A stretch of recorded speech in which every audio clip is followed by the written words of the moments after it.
જી શૈલેષ પટેલ, અખિલ ભારતીય રાષ્ટ્રીય શૈક્ષિક મહાસંઘ વલસાડ તાલુકાના અધ્યક્ષપદની જવાબદારી મારી પાસે છે. સાહેબ, આજે જે ધરણો કાર્યક્રમ રાખવામાં આવ્યો છે એ બાબતે આપને શું કહેવું?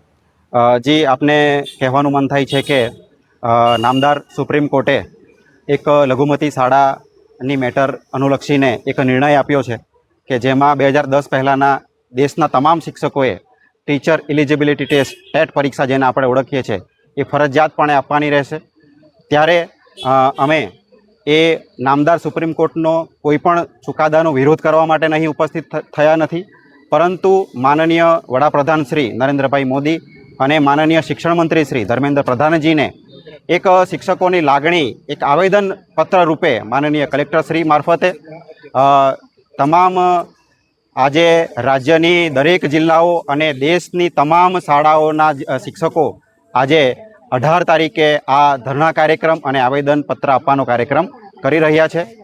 માંગ અમારી એટલી જ છે કે માનનીય મોદી સાહેબ અને માનનીય શિક્ષણ મંત્રી શ્રી લોકસભાની અંદર અને રાજ્યસભાની અંદર એક વિધેયક પસાર કરીને આ જે પરીક્ષા આપવાનો નિર્ણય સુપ્રીમ કોર્ટે આપ્યો છે, ત્યારે શિક્ષક પરીક્ષા આપવાથી ડરતો નથી, પરંતુ જે તે સમયે જે તે ક્વોલિફિકેશન પાસ કરીને જ શિક્ષકને સરકારશ્રીએ નોકરી આપી હોય છે.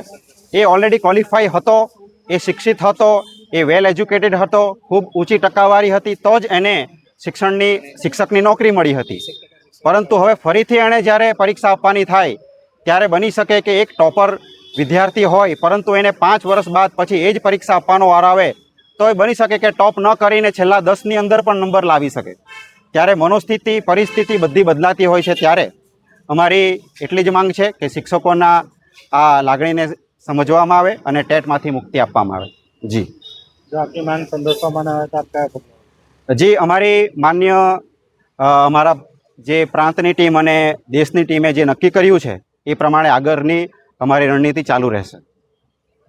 શું નામ સાહેબ આપનું? હું રામુભાઈ પઢેર, અખિલ ભારતીય રાષ્ટ્રીય શૈક્ષિક મહાસંઘ ગુજરાતમાં પ્રાંત ઉપાધ્યક્ષની જવાબદારી સંભાળું છું. આપણે આજરોજ જે ધરણા પ્રદર્શન રાખવામાં આવ્યો છે કઈ બાબતે છે ને શાના બાબતે? આજના જે ધરણા પ્રદર્શનનો કાર્યક્રમ રાખવામાં આવ્યો છે એ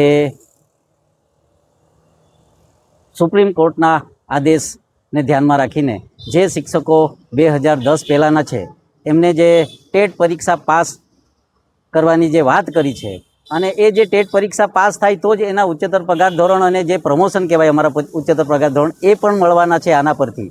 તો એટલા માટે આજનો કાર્યક્રમ અમે કલેક્ટરશ્રીને આવેદનપત્ર આપીને દેશના વડાપ્રધાન અને દેશના શિક્ષણ પ્રધાન માન્ય ધર્મેન્દ્ર પ્રધાન સાહેબને આવેદનપત્ર પહોંચાડવા માગીએ છીએ. આપની માંગ? અમારી માંગ એ છે કે જે માન્ય સુપ્રીમ કોર્ટે જે ચુકાદો આપ્યો છે એ ચુકાદો સરકાર લોકસભામાં ખરડો પસાર કરીને દરમિયાનગીરી કરીને એ જે ટેટ પરીક્ષા પાસ કરવાની 2010 પહેલાંના જે શિક્ષકોની વાત કરી છે એ પરત ખેંચે. જો આપની માંગ સંતોષવામાં ન આવે તો આપને શું? અમારી માંગ જો આ રીતે નહીં સંતોષવામાં આવે તો ગાંધી ચિંધ્યા માર્ગે અમે જંતર મંતર ગ્રાઉન્ડ દિલ્હી ખાતે પણ જઈને ધરણા કરીશું અને સરકારમાં આ વાત પહોંચાડીને અમારી માંગ પૂરી કરવા પ્રયાસ કરીશું.